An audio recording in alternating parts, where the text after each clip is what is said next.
Hi guys, it's Dave. Today we're going to talk about dry eye, specifically dry eye syndrome. For a lot of people, it's an occasional issue that can happen either when it's allergy time or you're visiting in a dry climate, or like right now when it's snowing outside, it's a dry snow and really windy. It can happen for maybe one day up to maybe 2 weeks and then it goes away. For some, though, it's a daily battle that they can't get rid of. It just happens all the time, and it's actually a syndrome that they have to deal with on a daily basis. So what can we do to help out both patients? Well, first off, let's explain. Dry eye syndrome basically comes from two main reasons. Number one is that your eyes are not producing enough tears.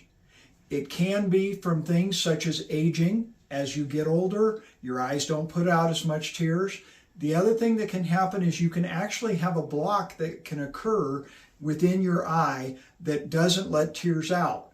In that situation, the best thing to do is to see an eye doctor regarding that and see if maybe they can open that up. The second thing that can happen is that your tears may not be lasting long enough within the eye or providing enough moisture as a tear in the eye.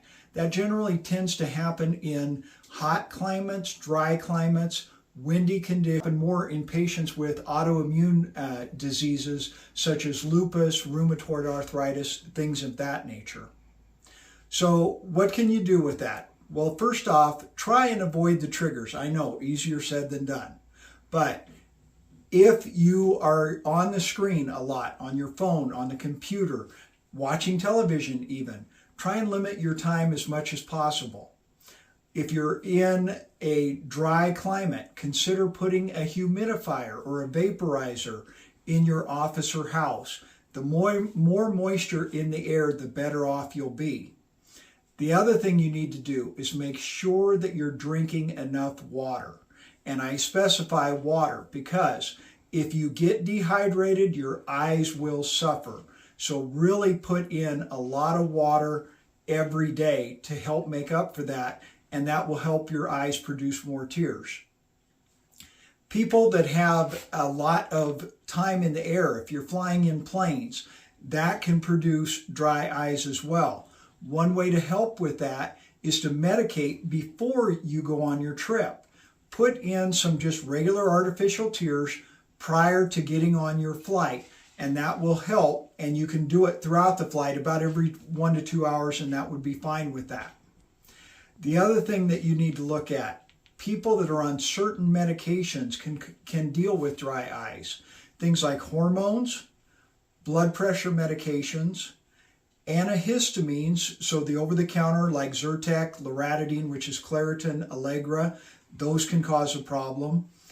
Diuretics or water pills, drugs like hydrochlorothiazide, Lasix or furosemide, metolazone, spironolactone, those can all dry out your eyes as well as make you more prone to dehydration. So make sure you're getting a lot of fluid in. If it continues to be a major issue with the dry eyes, absolutely talk to your provider.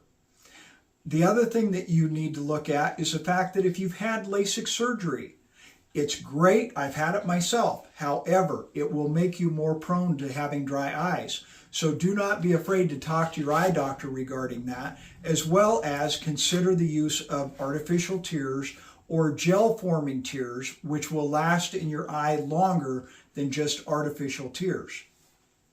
Some of the main people that also have problems with dry eyes are those who wear contacts. And there are some tips that you can definitely use to help at least reduce the symptoms. First off, you want to make sure that you're using your contacts as you're directed to. If they're for short use, like daily use, only use them for one day at a time and get rid of them. You need to make sure that you're properly taking care of your contacts. If you're not, that can make you prone to more to dry eyes as well as eye infections. Then there are certain solutions that may work for you that won't work for others. If you're noticing continual dry eye problems, try changing your solutions up. There may be one that would be a better fit for you. Also, the type of contacts that you're using can cause a problem.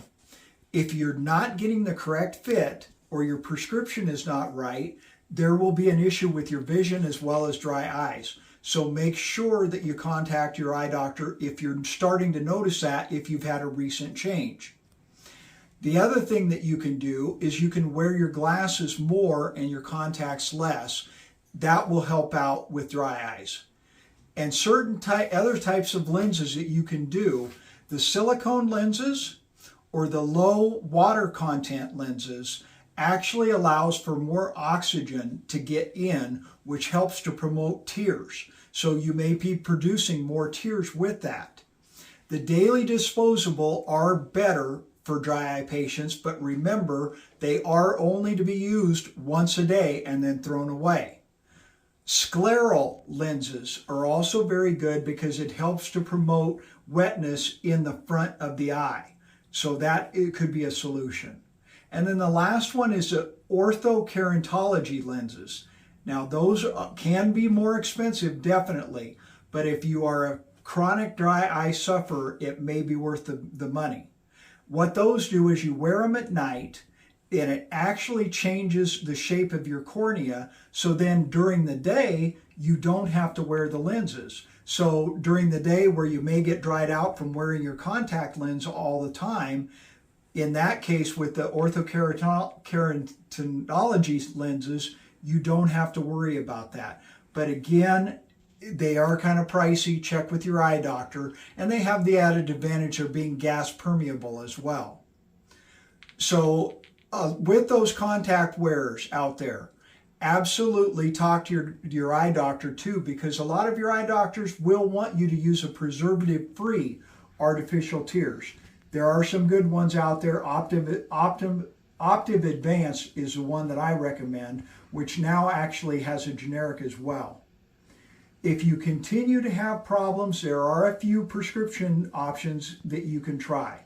Restasis, which is now in generic form, and Xiidra, which has no generic.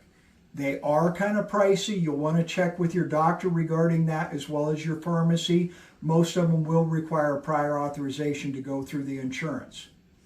Some other things that you can do.